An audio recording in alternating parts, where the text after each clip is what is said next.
Voucher Wong is the nickname that some netizens use to describe Prime Minister Lawrence Wong, a label that reflects how frequently vouchers, rebates, and CPF top-ups have been rolled out in recent years to help household and business cope with rising costs and economic turbulence. The sarcasm behind this nickname implies that these policies fail to address the high cost of living or that vouchers are merely cosmetic solutions. But I think otherwise. The fundamental question we have to ask was, did these vouchers actually work in supporting Singapore's post-COVID economic recovery?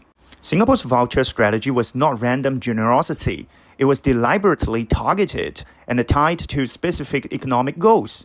CDC vouchers, for example, were designed so that households could spend them only at heartland merchants, hawkers, and neighborhood shops, rather than anywhere they like.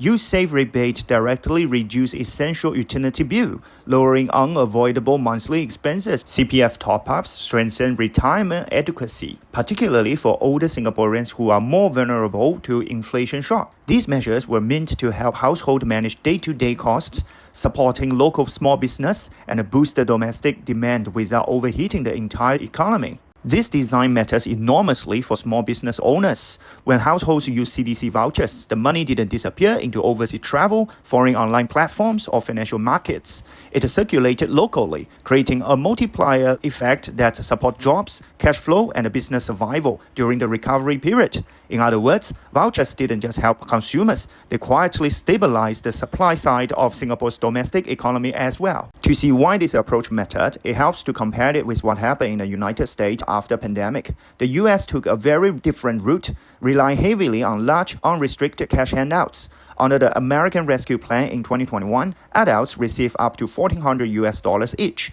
with another $1,400 per dependent. A family of 4 could receive $5,600 in a single round, and across 3 rounds between 2020 and 2021, some households received well over $10,000 in total. At first glance, this looks generous and effective, almost like windfall lucky money. But economically, unrestricted cash creates a serious problem. Money that goes straight into savings, stock markets, or overseas spending does little to revive local services and small businesses. Worse still, when large amounts of cash are injected into the economy without matching increases in supply, it fuels inflation. In the United States, output did recover, but inflation surged sharply, and a significant portion of the stimulus ended up outside a very different sector policymakers were trying to save. A more relevant comparison comes from Japan and Taiwan, both of which adopted voucher-based approaches during COVID. Japan's Go to Eat campaign allowed people to buy dining vouchers at discount. For example, paying 10,000 yen to receive about 12,000 yen worth of credit at participating restaurants. This was not free cash, it was targeted spending designed to revive dining, tourism, and small business that were hit hardest by restrictions. Combined with other initiatives such as Go to Travel, Japan stimulates demand in specific sectors without triggering broad-based inflation. The lesson here is clear. Vouchers can stimulate activities without destabilizing prices when they are carefully designed. Taiwan went even further with triple stimulus voucher in 2020. Citizens paid 1,000 new Taiwan dollars to recover 3,000 new Taiwan dollars worth of vouchers that had to be spent within 6 months on local goods. In 2021, Taiwan shifted to free 5,000 new Taiwan dollar vouchers with strong digital integration and a clear phase-out timeline to encourage timely spending. These vouchers were explicitly temporary and local-focused, preventing permanent expectations while still delivering a strong demand boost. Both Japan and Taiwan show that the stimulus effectiveness depends less on how much money is given out and more on how it is channeled. Singapore's open economy also plays a crucial role.